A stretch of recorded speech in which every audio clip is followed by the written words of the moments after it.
Hello everyone, welcome back to our YouTube channel Himanshu motivation. तो आज है हमारे साथ मिस्टर गगन कुमार।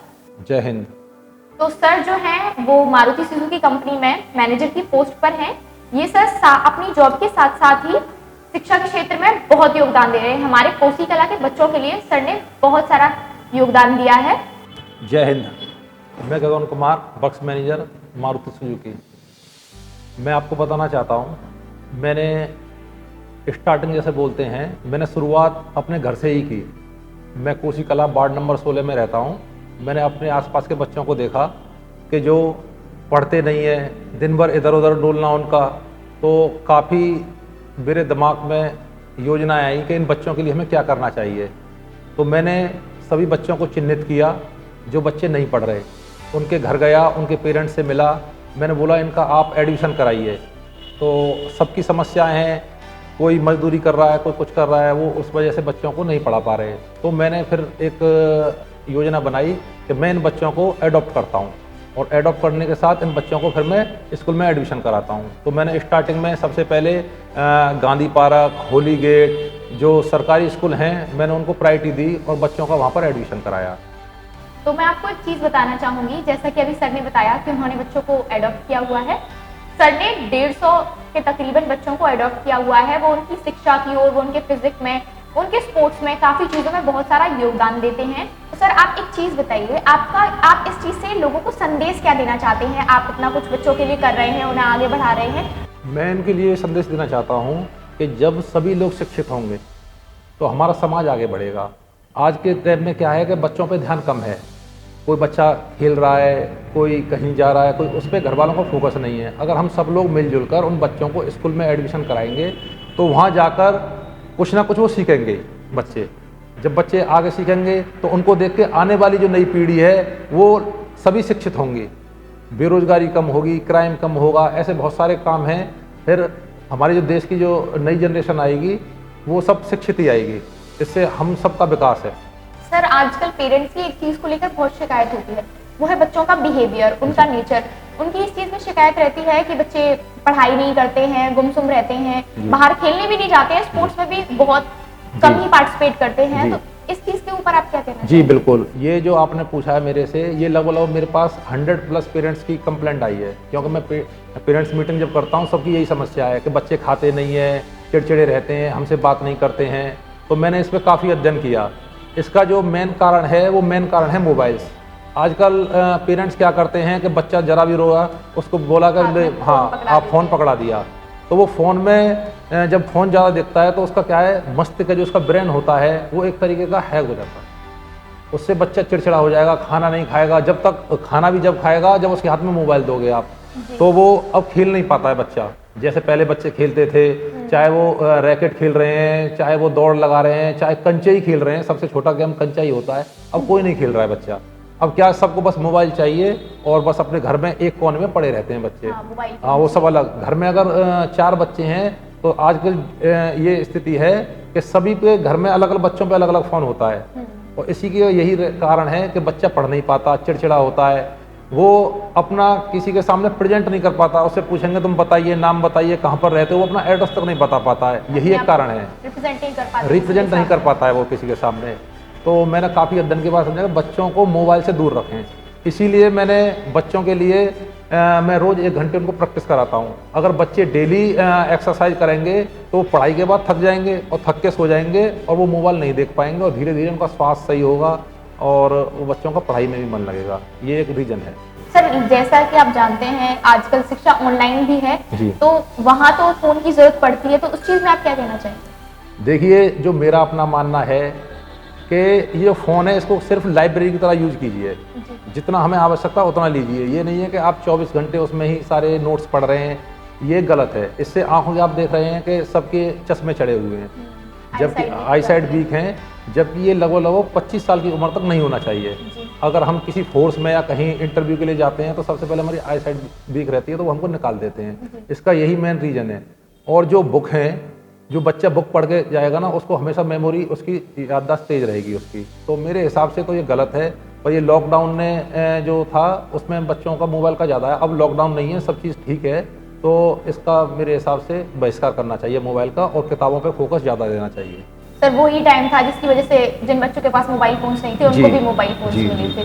तो जैसा कि मैंने आप लोगों को बताया अभी कि सर स्पोर्ट्स में भी काफ़ी योगदान देते हैं, तो सर आपके क्षेत्र में ऐसे कौन कौन से स्पोर्ट्स हैं जिन पे आप वर्क कर रहे हैं, बच्चों को स्पोर्ट्स में आगे जाने के लिए प्रेरित कर रहे हैं? अभी जो मैंने बच्चे अडॉप्ट किए हैं वो मैंने 5th क्लास तक के लिए हैं। तो मेरा मानना ये है कि जिस बच्चे की जड़ मजबूत रहेगी तो वो बच्चा आगे और भी तरक्की कर सकता है।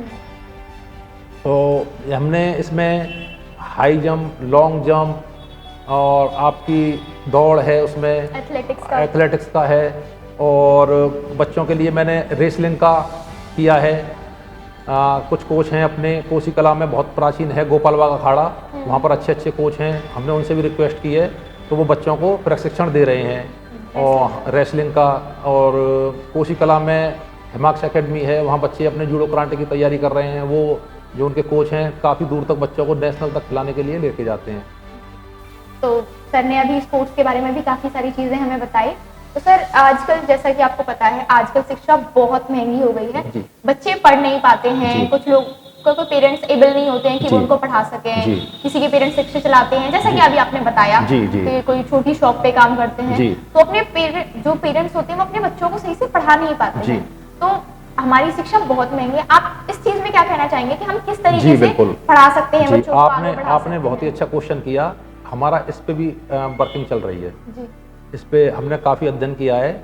इसके बाद हमने ये सोचा है कि जैसे कि हमारे बाढ़ के जो सभासद होते हैं, जैसे कि आपको पता है अब निकाय चुनाव आने वाले हैं, ये काम इनका भी है क्योंकि समाज से भी होते हैं, जो भी सभासद हों चाहे हमारे अध्यक्ष हों, ये सब समाज से में भी आते हैं। तो उनको क्या करना चाहिए, हमारे कोसी कला में 25 वार्ड हैं, जो भी मेंबर हों जो जीतते हैं, और जो उपविजेता होते हैं उनको भी उन दोनों को मिलके बच्चों को चिन्हित करना चाहिए अपने वार्ड में कि कौन कौन से बच्चे पढ़ रहे हैं, कौन नहीं पढ़ रहे हैं, कौन स्पोर्ट्स में आगे है, कौन स्पोर्ट्स में आगे है, तो उनको चिन्हित करके उनका एडमिशन कराएं। आज तो सरकारी स्कूल में उसमें कोई खर्चा भी नहीं है भाई, हर पेरेंट्स नहीं इतना प्रोवाइड करा पा रहा बच्चों को कि सभी महंगे स्कूलों में पढ़ा पाएँ। तो ऐसा नहीं है, ये हमारी सोच की बात है, कुछ भी महंगाई नहीं है, अगर हम चाहें तो सब कुछ मिलता है। अब राशन पे जाइए, राशन फ्री मिल रहा है, लोग महीने में 2-2 बार ले रहे हैं, राशन मिल रहा है सबको फ्री, शिक्षा फ्री है। हमारी भारत सरकार शिक्षा पे, स्पोर्ट पे बहुत कुछ कर रही है, पर जो हमारी ये मानसिकता है ना, उसकी वजह से नहीं हो पाता।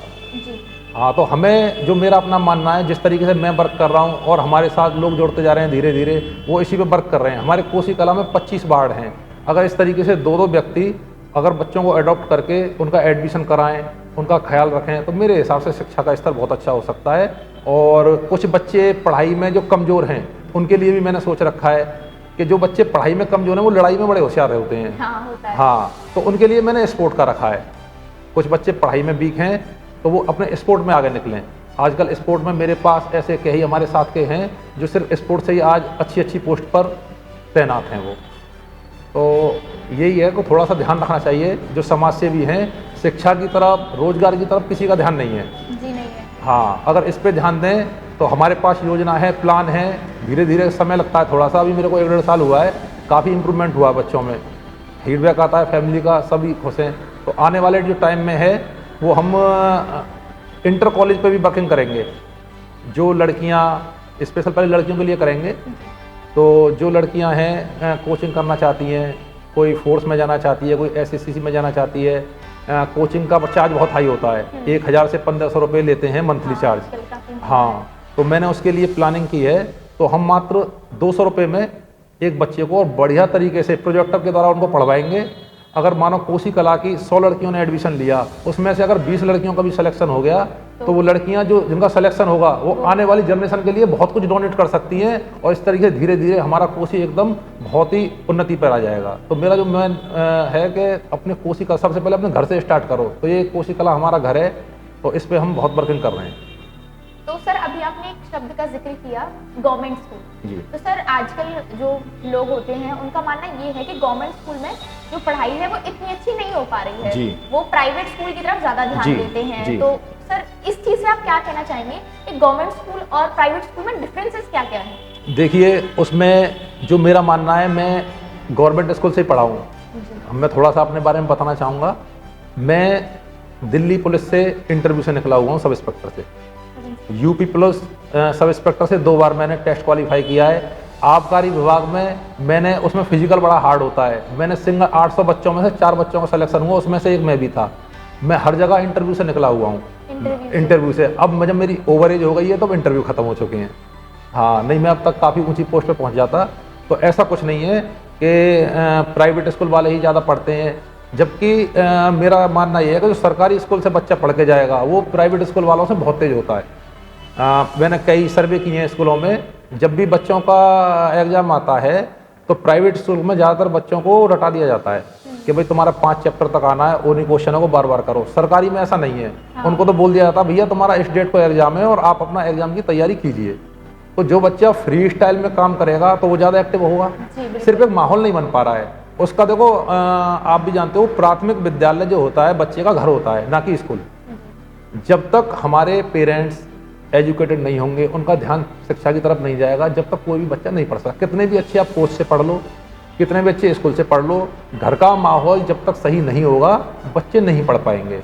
चाहे उनको ऑक्सफोर्ड यूनिवर्सिटी भेज दो, वहाँ तो पढ़ के आ रहे हैं इंग्लिश, और घर पर आपके हिंदी में बात हो रही है या किसी और माहौल में बात हो रही है, तो बच्चा नहीं पढ़ पाएगा। आप किसी को भी देख लो, इतिहास गवाह है, जितने भी बड़े अधिकारी बने हैं या बड़े राजनेता बने हैं, सब गरीब तबके के बच्चे बने हैं। हाँ, उनमें स्टेमिना बहुत होती है। जो हमने अपने बच्चे हैं 150-200 जो बच्चे हैं, उनमें स्टेमिना इतनी ज़बरदस्त है कि उनको अगर मैं 1 घंटे धूप में खड़ा करके बोलता हूँ भैया पुशअप करो, तो धूप में भी खड़े होकर पुशअप मार देते हैं। ना कोई चक्कर आना, ना कुछ, ऐसे स्ट्रांग हो गए हैं वो बच्चे। तो ऐसा नहीं है कि वो पढ़ाई में नहीं आगे निकल सकते हैं, सिर्फ हमें मार्गदर्शन की ज़रूरत है। हाँ, हमने जब मैं ग्रेजुएशन में था तो मेरे पास NSS थी, नेशनल सोशल सर्विस। हमने कोसी में बहुत वर्किंग की है। बहुत ऐसी सड़क थी जो नगर पालिका नहीं बनवा पाई, वो हम लोगों ने संघर्ष करके PWD के द्वारा बनवाई। और मैं 2 साल क्रिकेट टीम का कैप्टन था डिग्री कॉलेज का। तो शिक्षा में इसमें मेरा शुरू से ही वो रहा है, रुझान रहा है। हाँ, स्पोर्ट्स में मैं काफ़ी आगे रहा हूँ। फिजिकल में जितने भी बार मैं गया हूँ, फोर्स में कभी फेल नहीं हुआ।